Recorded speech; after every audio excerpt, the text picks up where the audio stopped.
आज क्यों क्रिश्चियन लोगों का विश्वास जो है वो एक तरह से खत्म हो चुका है। वो वही चीजें कर रहे हैं जो अन्य जातियां करती हैं, वही नशों में वही सब कुछ वो करते जो अन्य जाति के लोग कर रहे हैं, वही जगहों में वो फिरते जहां वो फिरते हैं।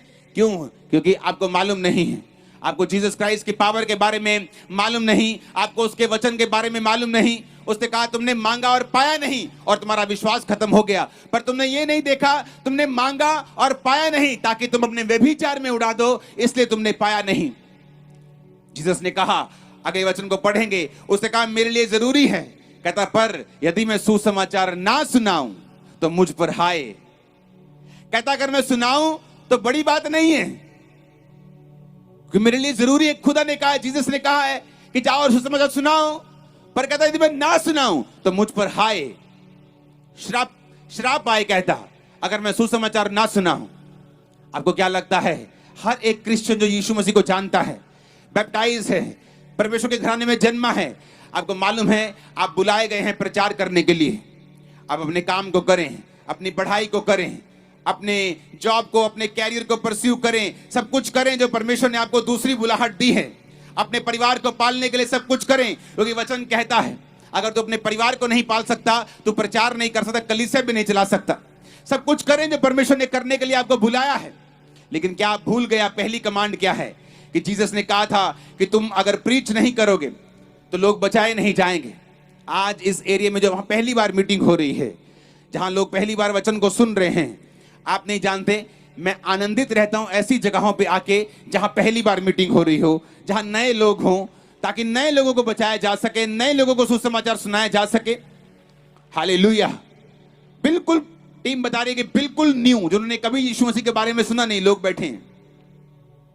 आज उन्हें मालूम होगा कि क्रिश्चियनिटी जो है किसी धर्म का नाम नहीं है। क्रिश्चियनिटी एक लाइफ है, एक चॉइस है, एक जीसस क्राइस्ट की जिंदगी है क्रिश्चियनिटी, जहां मसा किया हुआ, क्राइस्ट का मतलब है मसा किया हुआ, जहां हम परमेश्वर की मसे से, उसकी अगुवाई से चलते हैं। अगर आपको अपने घरों की हालत सुधारनी है तो अपनी चर्चों के ऊपर बोझ डालना बंद कर दीजिए, बल्कि सुसमाचार में अपने जिस भी मिशन में आप हैं, जिस भी चर्च में आप जाते हैं, जिस पासवान के पास आप जाते हैं, सुसमाचार को फैलाइए उनके साथ और रूहें बचाने में उनकी हेल्प कीजिए। अगर आप विश्वासी हैं और रूहें बचाने में आपका कोई योगदान नहीं है तो वचन के मुताबिक बाइबल कहती है आपने परमेश्वर की कमांड को तोड़ा है, और वो कमांड जो सबसे इंपॉर्टेंट परमेश्वर ने कही थी, ऐसी कमांड जो परमेश्वर ने कहा था जाओ, और सबसे इंपॉर्टेंट इसलिए कि जाते वक्त, स्वर्ग में चढ़ते वक्त परमेश्वर ने कहा था कि जाओ और लोगों को बचाओ, सब बातों को मानना सिखाओ, और देखो जगत के अंत तक मैं तुम्हारे साथ हूं। आप किसी को 10,000 की हेल्प करेंगे, 10 लाख की हेल्प करेंगे, थोड़ी देर जल जाएगी। लेकिन अगर आप किसी को जीसस क्राइस्ट दे देंगे, आप यीशु मसीह को दे देंगे, उसकी जनरेशन तक, उसके वंशों तक, अनंत जीवन तक आप उसकी हेल्प कर रहे हैं। जब आप एक रूह को बचा रहे हैं तो जिसने मुझे बचाया, उसने एक नशेड़ी को भी बचाया, एक पापी को भी बचाया, और देखो कितनी रूहों को बचाया जो मेरी मिनिस्ट्री के द्वारा बचाई गई हैं। इसलिए मैं कहता हूं सबसे मोस्ट इंपॉर्टेंट चीज जो परमेश्वर ने कहा है, आप लोगों को सेवा करनी होगी। अगर आप अपने कर्सेस से, अपनी बीमारियों से, अपने श्रापों से, निराशाओं से, अपनी जिंदगी के झमेलों से अगर बाहर आना चाहते हो तो आपको परमेश्वर के सुसमाचार को देना होगा। आपको ऐसा लाइफस्टाइल बनाना होगा कि आप सबसे पहले तो उन जगहों पे जाएंगे, उन जीवित चर्चिस में आप जाएंगे जहां पर रूहें बचाने का काम हो रहा हो। अगर आप ऐसी चर्च में नहीं हैं जहां रूहें बचाई जाती हों, आप एक राइट प्लेस पे नहीं हैं। क्योंकि अगर आप जीसस की कमांड को पूरा करना चाहते हैं तो आपको भी एक छत चाहिए, एक जगह चाहिए जहां आप लोगों को बचा सकते हैं और उसके बाद लोगों को लेके आ सकते हैं। क्योंकि सुसमाचार सुनाने के बाद फिर क्या, आप उसको सुसमाचार सुना देंगे, जीसस क्राइस्ट के बारे में बता देंगे, फिर उसको परमेश्वर का भवन चाहिए, एक ऐसी संगति, ऐसी कलीसिया चाहिए, चाहे वो भवन में हो, चाहे घरों में हो, चाहे जहां भी हो, जहां वो जा सके, परमेश्वर के बारे में सीख सके, अपने उद्धार को मेंटेन कर सके, उसे बनाए रख सके। हालेलुया। अगर आप सेवकाई में नहीं हैं, अगर आप रूहें बचाने के काम में नहीं हैं, अगर आपने सुसमाचार को नहीं सुनाया, आप अपने रिश्तेदारों से बात नहीं करते, अपने मोहल्लों से बात नहीं करते, अपने पड़ोसियों से जीसस क्राइस्ट के बारे में बात नहीं करते, तो आप जीसस की कमांड को तोड़ते हैं। पौलुस ने कहा अगर मैं सुसमाचार सुनाऊं तो कोई घमंड की बात नहीं है, कोई एहसान नहीं है पास्टर पे, कोई एहसान नहीं है परमेश्वर पे, सेवा पे। पर कहता अगर मैं ना सुनाऊं तो मुझ पे हाय, कहता मुझ पे श्राप है अगर मैं ना सुनाऊं तो आप सोच लो, अगर आपको जीसस क्राइस्ट के बारे में मालूम है, आप यीशु मसीह को जानते हैं, लेकिन फिर भी आप वचन को सिखाते नहीं, फिर भी आप सुसमाचार सुनाते नहीं, फिर भी आप लोगों की अगुवाई नहीं कर रहे मसीह में, आप लोगों की अगुवाई नहीं कर रहे कि वो बचाए जाए, उनकी आत्मा उद्धार पाए, वो स्वर्ग में जाए और धरती पर भी वो आशीषों को देखें जो उनके लिए बनाई गई हैं, उस इंश्योरेंस को प्राप्त करें जो उनके लिए बनाई गई हैं। अगर आपको बरकत चाहिए तो मेरे यह वचन को ध्यान से समझ के अपने दिलों पे लिख के जाना। तुम 40 दिन रात की किया, तुम 120 दिन रात की रोजे रख के प्रार्थना कर लोगे तो भी परमेश्वर तुम्हारी सुनेगा नहीं। अगर तुम वचनों को तोड़ते जाओगे, वचन ब्रेक करते जाओगे, ये कोई जादू टोना थोड़ी है जो अन्य जाति लोग करते हैं कि इतनी बार ये करेंगे तो ये हो जाएगा, लाइफ कैसी भी चलती रहे कोई मतलब नहीं। परमेश्वर को आपको लगता है कि परमेश्वर ऐसा है कि आप 40 रोजे रख लेंगे अपनी गर्लफ्रेंड के साथ बातें करते हुए तो वो आपकी सुनेगा? आपको ऐसा लगता है? परमेश्वर ने कहा मैं पवित्र हूं, तेरा बुलाने वाला पवित्र है। अगर मैं पवित्र हूं, तेरा बुलाने वाला मैं पवित्र हूं, तो तुझे भी पवित्र होना चाहिए। परमेश्वर ने कहा पवित्रताई के बिना कोई भी परमेश्वर को नहीं देख सकता। बाइबल कहती है स्वर्ग में स्वर्गदूत कहते हैं पवित्र पवित्र पवित्र सेनाओं का यहोवा। क्यों पवित्र कहते हो? प्रेमी प्रेमी क्यों नहीं कहते? आप कहते प्रेम सबसे उत्तम है, क्योंकि प्रेम पवित्रताई से ही निकलता है। और कौन सा प्रेम? वो प्रेम नहीं जो आप लोग सोच रहे हैं, वो प्रेम जो परमेश्वर की ओर से है। अपने भाइयों के लिए प्रेम, परमेश्वर के लिए प्रेम, उसके राज्य के लिए प्रेम, अपने परिवार के लिए प्रेम।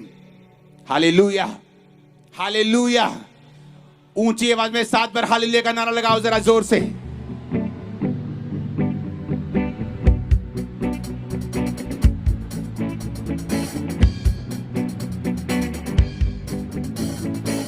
आमीन, आमीन। आपको सेवा करनी होगी, आपको सुसमाचार देना होगा, आपको जीवित चर्चों के साथ जुड़ना होगा, आपको परमेश्वर के काम में जाना होगा। अगर आप बरकतों को चाहते हैं, मैं जानता हूं परमेश्वर आपसे बात कर रहा है। मैं जानता हूं आप कहीं बैठे नुक्कड़ में, खुदाबंद आपसे बात कर रहा है। मैं जानता हूं आप मसीह भी हैं तो वो आपसे बात कर रहा है और वो आपको छुड़ाएगा इस वचन के अनुसार। आप जैसी सेवा में कदम रखेंगे आप वर्थ होंगे, आपकी वर्थ होगी, आपकी वैल्यू होगी। आपको क्या लगता है परमेश्वर की निगाहों में किसी की वैल्यू कैसे होती है? क्योंकि वो एमएलए है इसलिए परमेश्वर की निगाहों में उसकी वैल्यू है, या उसके मोहल्ले में बड़ी उसकी कदर है इसलिए खुदाबंद की निगाहों में उसकी वैल्यू है? खुदाबंद की निगाहों में ऐसे वैल्यू नहीं बनती। बाइबल कहती है जब पतरस और चेले लोगों के पास गए तो वो चेले उनको कपड़े दिखाने लगे जो एक औरत ने उनको बनाकर दिए थे। वो गरीबों की देखभाल करती थी, गरीबों को बचाती थी, गरीबों को पैसा देती थी। तो वो कपड़े दिखा दिखा कर रोने लगी और बाइबल कहती है पतरस ने जाकर उस औरत के लिए प्रार्थना की जो मर चुकी थी और उसे फिर से खड़ा कर दिया, फिर से उठा दिया। अब वो क्या लगता है कि परमेश्वर, उसने ये नहीं कहा कि ये बहुत बड़ी पॉलिटिशियन है, ये बहुत बड़ी बिजनेसमैन है, ये उसने कहा, उसने धर्म के काम गिनवाए। आपकी निगाहों, खुदावंद की निगाहों में आपकी वैल्यू धर्म के कामों से है, सुसमाचार के फैलाव से है। आप जीसस क्राइस्ट के लिए कितनी वर्थ रखते हैं, कितनी वैल्यू रखते हैं, इस बात से निर्भर करेगा कि आपने कितनी रूहों को बचाया है, आपका संबंध परमेश्वर के साथ क्या है। Hallelujah, hallelujah. वो ही हकी और जिंदगी है, वो ही सच्ची और जिंदगी है, वो ही सच्ची और जिंदगी है। रास्ता है वही बादशाहों का बादशाह मेरा यीशु मसीह। सब बादशाहों का बादशाह मेरा यीशु मसीह। हमें रहना वचन को उसके, पाएंगे उससे फतह। हमें रहना वचन को उसके, पाएंगे उससे फतह। फिर से गाएं, हमें रहना वचन को उसके, पाएंगे उससे फतह। हमें रहना वचन को उसके, पाएंगे उससे फतह। कामिल बनो में रहना वचन को उसके, पाएंगे उससे फतह।